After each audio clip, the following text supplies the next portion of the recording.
Kung pinapanood mo ang video na ito ngayon, malamang dumating ka na sa isang punto sa buhay na mahirap ipaliwanag. Isang tahimik na sandali kung saan may bahagi ng sarili mo na parang sumisigaw sa loob. Hindi mo man ito mapangalanan ng eksakto, pero ramdam mong may mali.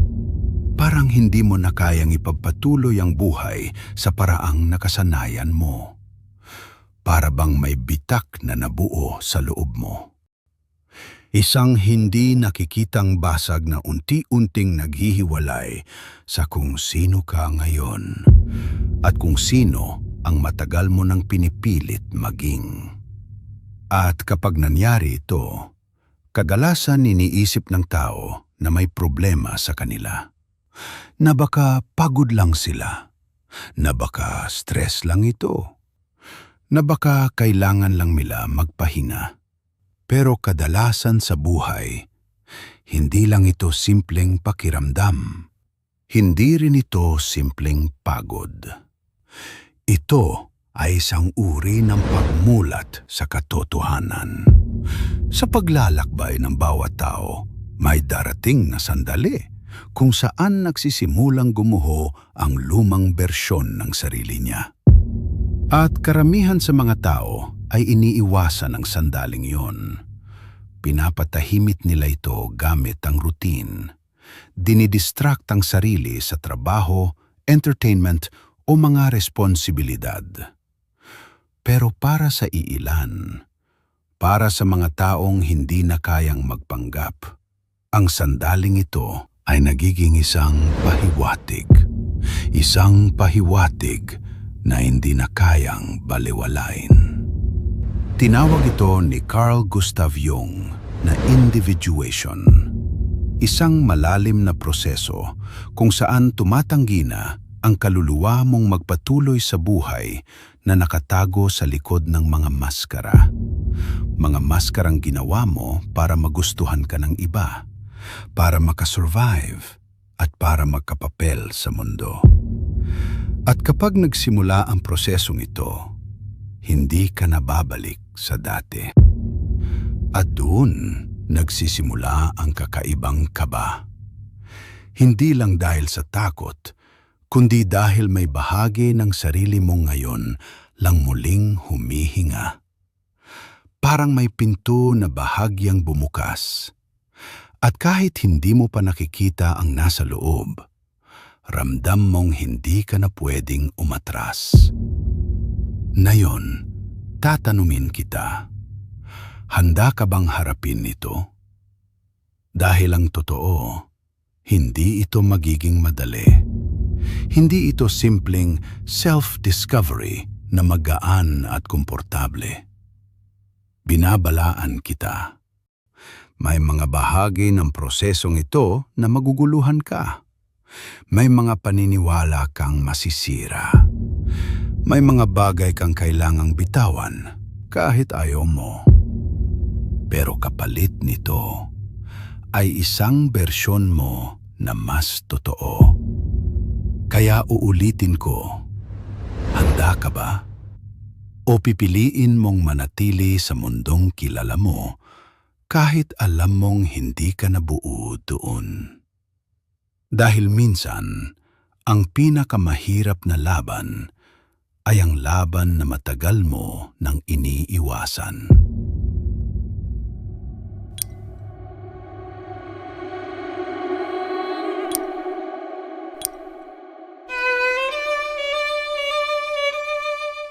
May mga panahong ang isang tao ay nagigising hindi dahil may nangyaring malaking trahedya, kundi dahil unti-unti niyang nararamdaman na ang dati niyang buhay ay hindi na tumutugma sa loob niya.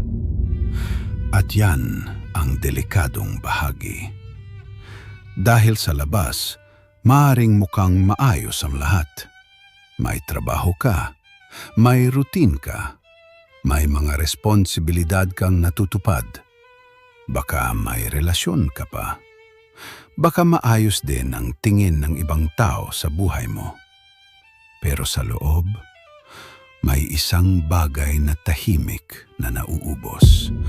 Parang may bahagi ng sarili mo na matagal nang hindi nakakahinga. Ito ang isa sa pinakamalalim na problema ng modernong buhay. Hindi kaguluhan ng pinakamalaking panganib, kundi ang pag-a-adjust sa isang buhay na hindi naman talaga sa'yo. Yan ang babala ni Carl Jung, na ang tao ay pwedeng mabuhay ng normal sa paningin ng mundo habang unti-unti namang nawawala sa sarili niyang katotohanan. Mula nung bata pa lang, tinuruan tayong sumunod, maging practical, maging maayos. Huwag masyadong mag-ingay, huwag masyadong magtanong. Gawin ang tama. Pero ang tanong ay ito, tama para kanino? Para sa magulang mo? Para sa lipunan? Para sa sistemang gusto kang maging masunurin? Maraming tao ang nakarating sa adulthood na ang buong buhay ay nakaayos. Pero ang kaluluwa ay walang kinalaman sa mga desisyong iyon. Kaya kahit sinunod mo ang lahat ng dapat gawin, pakiramdam mo may kulang. Pakiramdam mo may mali. Pakiramdam mo may bahagi ng sarili mo na nanonood lang mula sa malayo. At kadalasan, kapag naramdaman ito ng isang tao, iniisip niya na siya ang problema. Na baka ungrateful lang siya. Na baka stressed lang. Na baka kailangan lang ng bakasyon. Pero may mas malalim na posibilidad na ang nararamdaman mong bigat ay hindi simpleng panghihina. Ito ay tahimik na sigaw ng psyche na nagsasabing, hindi ikaw ito. At kapag nagsimula mo nang marinig ang sigaw na iyon, hindi ka na basta makakabalik sa tulog. Dahil ang susunod na tanong ay mas mabigat. Kung hindi ito ang buhay mo, bakit ka pa rin nakakulong dito? Kung may sense sa iyo ang content na ito, pindutin mo ang subscribe button at mag-subscribe sa channel. Maraming salamat sa suporta mo.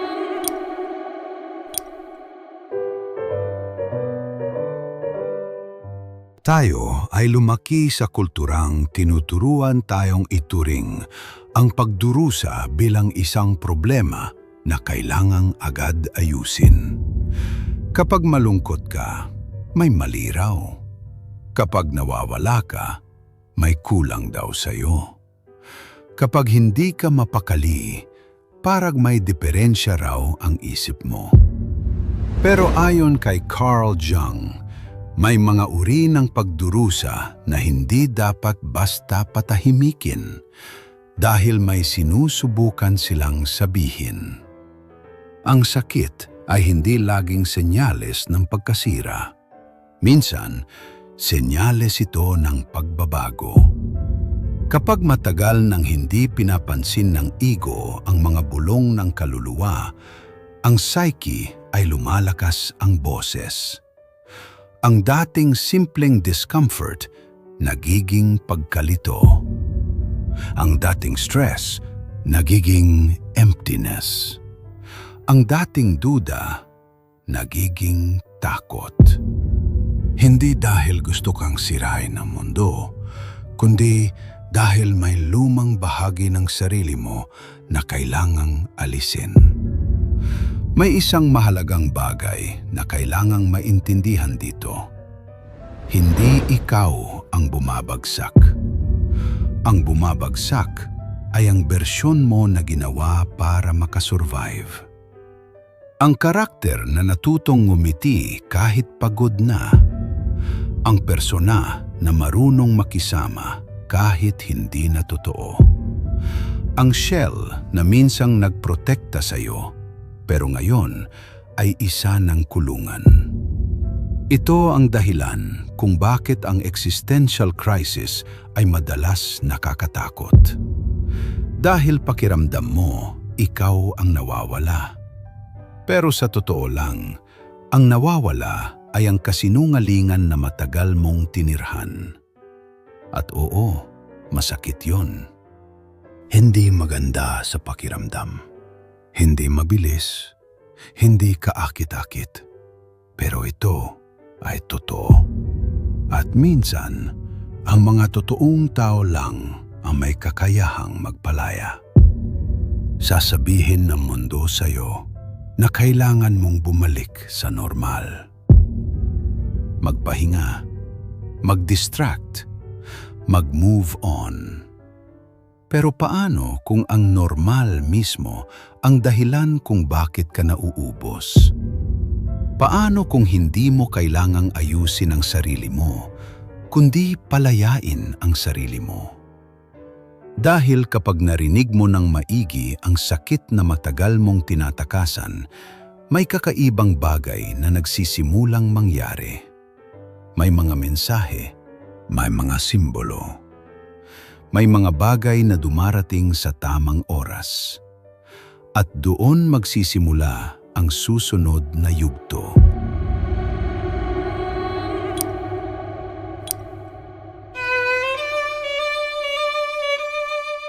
Napansin mo na ba na may mga panahon sa buhay na parang may mga bagay na dumarating sa'yo sa eksaktong oras na kailangan mo sila?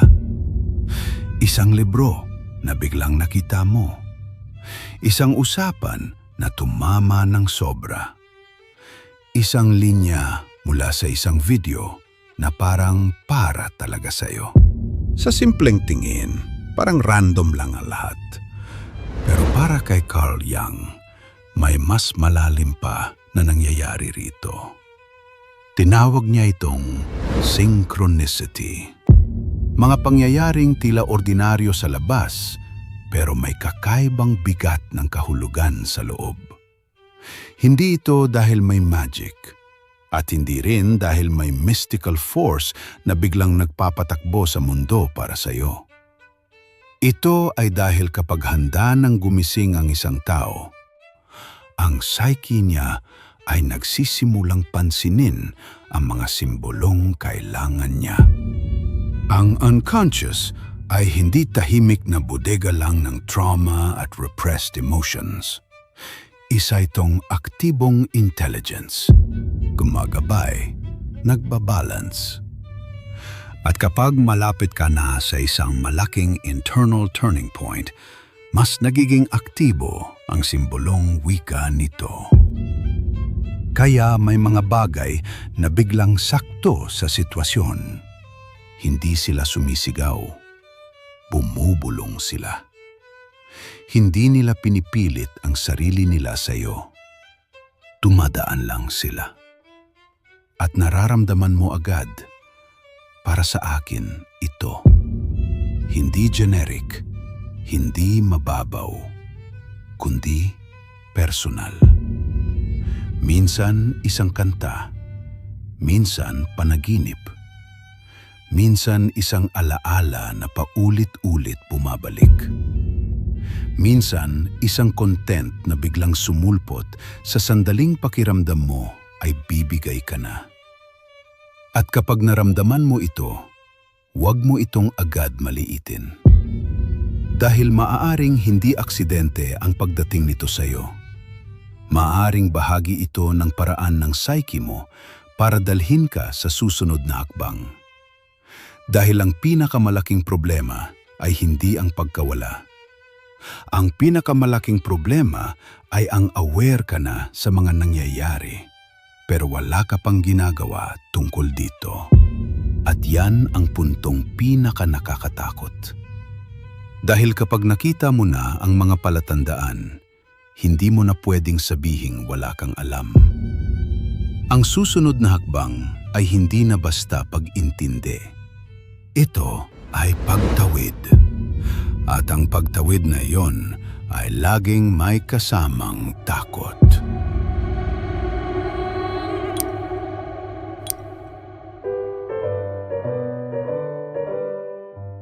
Bawat tunay na pagbabago ay may kapalit na isang bagay. Hindi comfort, hindi certainty, kundi pagdedesisyon na tumalon kahit natatakot ka. Ito ang yugto kung saan maraming tao ang umaatras dahil madaling maintindihan ang katotohanan. Pero ibang usapan ang iwan ang buhay na sanay ka ng tiisin. Ayon kay Carl Jung, may sandali sa proseso ng individuation kung saan kailangan mong iwan ang lumang kwento tungkol sa sarili mo.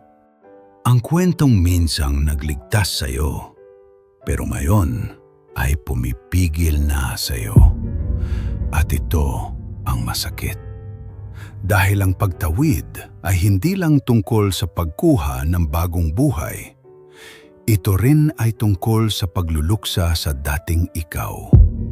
Sa mga bagay na kailangang mamatay para may bagong bersyon ng sarili mong maipanganak. Kaya kapag natatakot ka, huwag mong isipin agad na mali ang direksyon mo. Minsan, ang takot ang mismong palatandaan na nasa tamang pintuan ka. Tinawag ni Jung ang puntong ito bilang pakikipagharap sa shadow.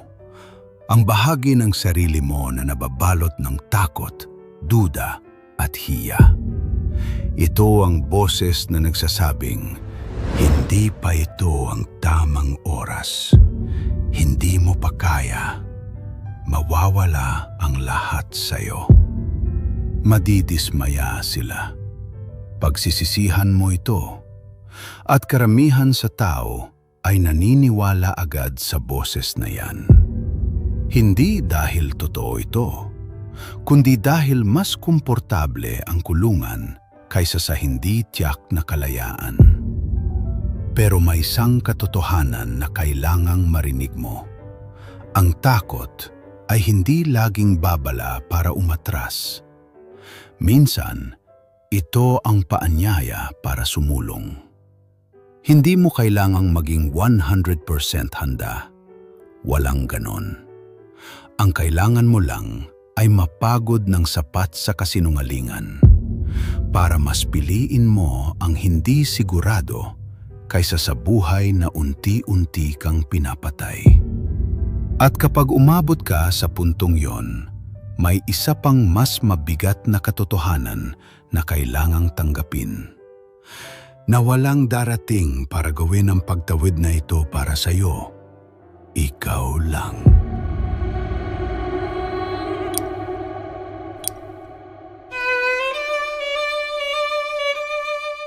Ito ang isa sa pinakamahirap tanggapin sa buong proseso. Pero ito rin ang magpapalaya sa iyo. Walang darating para iligtas ka. Walang tao, walang relasyon, walang guru, walang libro, walang video, walang tamang timing na biglang babagsak mula sa langit para ayusin ang buhay mo. At habang mas matagal mong hinihintay iyon, mas matagal mong ipinagpapaliban ang buhay na para sa iyo. Hindi ibig sabihin nito na kasalanan mo ang lahat ng sugat na naranasan mo. Hindi ibig sabihin nito na ikaw ang may gawa ng lahat ng sakit. Pero ibig sabihin nito, mula sa puntong ito, responsibilidad mo na kung mananatili ka pa rin sa lugar na sumisira sa iyo. Ito ang tinatawag na radical responsibility. Ang sandaling hindi mo na ibinibigay sa iba ang kapangyarihan sa direksyon ng buhay mo. At oo, nakakatakot yon. Dahil walang kasiguraduhan. Hindi guaranteed. Walang nag-aabang na palakpakan sa dulo. Pero may dignidad, may katotohanan, may tunay na posibilidad na sa unang pagkakataon, mabubuhay ka hindi ayon sa inaasahan ng iba, kundi ayon sa tawag ng sarili mong kaluluwa. May isang invisible line sa pagitan ng buhay na tinitiis mo at ng buhay na para sa iyo talaga.